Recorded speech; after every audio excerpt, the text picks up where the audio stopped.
স্বাগতম জনাইছোঁ আপোনালোকক মোৰ ইউটিউব চেনেললৈ।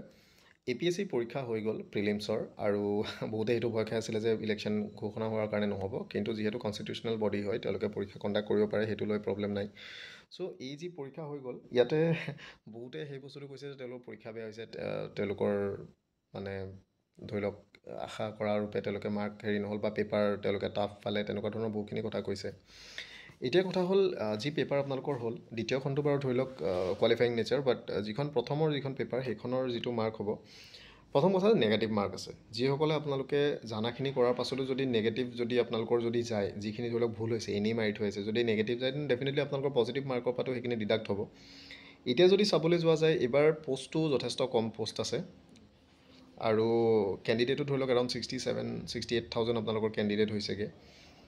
তো সেই হিচাপত যদি চাবলৈ যোৱা যায় দেন কাট অফ আপোনালোকৰ ধৰি লওক এৰাউণ্ড সেই 80ৰ ওচৰে পাজৰে আপোনালোকৰ ফৰ জেনেৰেল আপোনালোকৰ থাকিব পাৰে। 80 নহ'লেও ধৰি লওক 75, যোৱাবাৰৰ যিটো তেনেকুৱা আছিলে, তো তেনেকুৱা যদি থাকি যায় ধৰি লওক SC STৰ ক্ষেত্ৰত ধৰি লওক তেনেকুৱা 40-45 তেনেকুৱাৰ ভিতৰত আহি যাব, বা OBCৰ ক্ষেত্ৰত ধৰি লওক আপোনালোকে মাইনাছ কৰক 5, 6, 7 তেনেকুৱা এটা মাইনাছ কৰি আপোনালোকে ধৰক, কিন্তু অভাৰঅল ধৰি লওক সেই 80ৰ ওচৰা ওচৰি বস্তুটো আপোনালোকৰ থাকিব যি জেনেৰেলৰ ক্ষেত্ৰত যিসকল লোক আছে।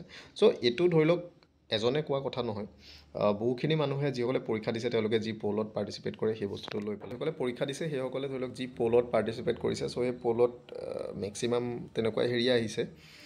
এতিয়া কথা হ'ল যদি কাট অফটো তেনেকুৱা হয় তো সেইটো বহুত আপোনালোকে কেনেকুৱা ধৰণে আপোনালোকে মাৰ্ক পাইছে সেইটো আপোনালোকে কমেণ্টত জনালে আপোনালোকেও আইডিয়া এটা পাব। চ' পলটো মই এবাৰ দেখাওঁ, পেপাৰখন এবাৰ দেখাওঁ, এবাৰ চাই লওক। চ' মই কালি যি এটা পল চলাইছিলোঁ, আপোনালোকে চেনেলত গৈ কমিউনিটি টেবত গৈ আপোনালোকে চাবগৈ পাৰে। ইয়াতে দিছিলোঁ যে আপোনালোকে APSC কাট অফ কি হ'ব। জেনেৰেল কেটেগৰীটো চালে আমি ধৰি লওক বাকীখিনি অলপ আইডিয়া কৰিব পৰা যায়। চ' ইয়াতে মই কেইবাটাও টেব দিছিলোঁ, 80 পৰা 85 ধৰি লওক general category for male. Okay, মেলৰ কাৰণে যিহেতু ফিমেলৰ অকণমান ইফাল সিফাল হয়। 80-85, 74-79ত 18% ভোট পাইছে, 68ৰ পৰা 73ৰ ভিতৰত ধৰি লওক 6%, 65ৰ পৰা 67 3%, 60ৰ পৰা 64ৰ ভিতৰত 6%। চ' প্ৰায় 3,500 ভোট ইয়াতে পৰিছে। আৰু ইয়াতে মেক্সিমাম মানে যিসকলে ভোট কৰিছে তেওঁলোকৰ মতে 80ৰ পৰা 85ৰ ভিতৰত কাট অফ যাব লাগে। অ'কে, চ' ইয়াতে কমেণ্টটো কিছুমান আপোনালোকৰ আহিছে, ইয়াতে আপোনালোকে চাওক, কিছুমানে 90ৰ পৰা 95, 87, 89, অ'কে, তেনেকুৱা ধৰণৰ তেওঁলোকে নিজৰ আইডিয়াটো তেওঁলোকে দিছে। চ' এইখিনি অ'কে। চ' এতিয়া কথা হ'ল চাওক, যিখন পেপাৰ আছিলে, পেপাৰ আপোনালোকৰ 200 মাৰ্কৰ GS1ৰ, ইয়াতে আপোনালোকৰ কিন্তু প্ৰথম কথা মনত ৰাখিব, ইয়াতে আপোনালোকৰ নেগেটিভ মাৰ্কিং আছিলে। অ'কে, নেগেটিভ মাৰ্কিং আপোনালোকৰ আছিলে, আৰু যি নেগেটিভ মাৰ্কিং আপোনালোকৰ আছিলে তাত আপোনালোকৰ 1/4 অৰ্থাৎ 0.25 আপোনালোকৰ মাৰ্ক আপোনালোকৰ কাটা যাব। মানে যিহেতু 100টা প্ৰশ্ন আপোনালোকৰ আছে, তাৰ ভিতৰত যদি আপোনালোকৰ এটা আনচাৰ ভুল হয় দেন 0.50 মাৰ্কছ আপোনালোকৰ কাটা যাব। চ' এইবিলাক আপোনালোকৰ প্ৰশ্ন আছিলে। প্ৰশ্ন চাবলৈ গ'লে আপোনালোকৰ যোৱাবাৰতকৈ অকণমান টেকটিকেল কুৱেশ্যন আহিছে।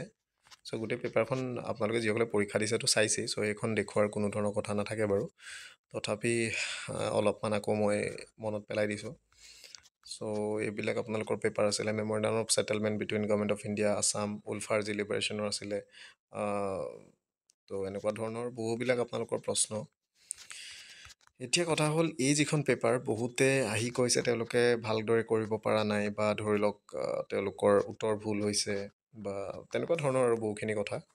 ত' APSC বুলি ক'বলৈ গ'লে যিটো টাইপৰ পেপাৰ বহুতে ধৰি লওক কৈছে যে আগৰবাৰতকৈ অলপ টাফ আহিছে, বা টেকটিকেল টাইপৰ অলপ প্ৰশ্ন আহিছে, তেনেকুৱা ধৰণৰ কথা কৈছে। আৰু বহুতৰ ধৰি লওক মাৰ্ক অলপ কম হৈছে, তেওঁলোকে গোটেইখিনি এটেম্প কৰা নাই কাৰণ নেগেটিভ আছে, যদি ভুল হয়, তেনেকুৱা ধৰণৰ কথা যিহেতু কৈছে। যিখিনি ধৰি লওক গম পোৱা গৈছে সেই হিচাপত সেই আৰু 75-80 তেনেকুৱা ধৰণত আপোনালোকৰ যিটো কাট অফ হয় সেই কাট অফটো তেনেকুৱাত থাকিব লাগে। আৰু তেনেকুৱা হ'লে আপোনালোকে জানেই OBC ধৰি লওক কেইটামান কম হ'ব, SC STৰ অলপ বেছি কম হ'বগৈ, ST হিলছৰ অলপ আৰু কম হ'ব। চ' যোৱাবাৰটো 38 নে কিমান আছিলে আই গেছ। ত' সেই তেনেকুৱা আৰু ধৰি লওক যোৱাবাৰৰ যিটো কাট অফ ধৰি লওক ওচৰে পাজৰে তেনেকুৱাতে আপোনালোকৰ থাকিব লাগে এইবাৰৰ যিটো কাট অফ হয়। কিন্তু যদি আপোনালোকৰ পৰীক্ষা ঠিক হৈছে, আপোনালোকে মেইনছৰ কাৰণে আপোনালোকে প্ৰিপেৰেশ্যন আৰম্ভ কৰি দিয়ক। আৰু যিহেতু বহুতে APSC দিয়া মানুহে ADRও প্ৰিপেয়াৰ কৰি আছে, চ' ADR পৰীক্ষাও পাবহি। তো চাই লওক আপোনালোকে প্ৰায়ৰিটাইজ কৰি পেলাই, কাৰণ দুইটা বহুত বেলেগ ধৰণৰ আপোনালোকৰ পৰীক্ষা। তো সেই হিচাপে প্ৰিপেৰেশ্যন আপোনালোকে প্লেন কৰি আপোনালোকে কৰি যাওক। ত' কাট অফৰ কথা ক'বলৈ গ'লে কাট অফ ধৰি লওক এনেকুৱা ধৰণতে হ'ব লাগে বুলি আমি ভাবোঁ। আমি বুলি এইকাৰণে কৈছোঁ কাৰণ মই অকলে ধৰি লওক নহয়, যিসকলে ধৰি লওক পলত পাৰ্টিচিপেট কৰিছে বা যিসকলে ফিডবেক দিছে পৰীক্ষা দি আহি, চ' এই সকলো কথা মিলাই পেলাই কথাখিনি কৈছোঁ। চ' ইমানে আছিলে, থেংক ইউ ভিডিঅ'টো চোৱাৰ কাৰণে। নতুন ভিডিঅ'তে আকৌ লগ পাম, আজিলৈ ইমানেই।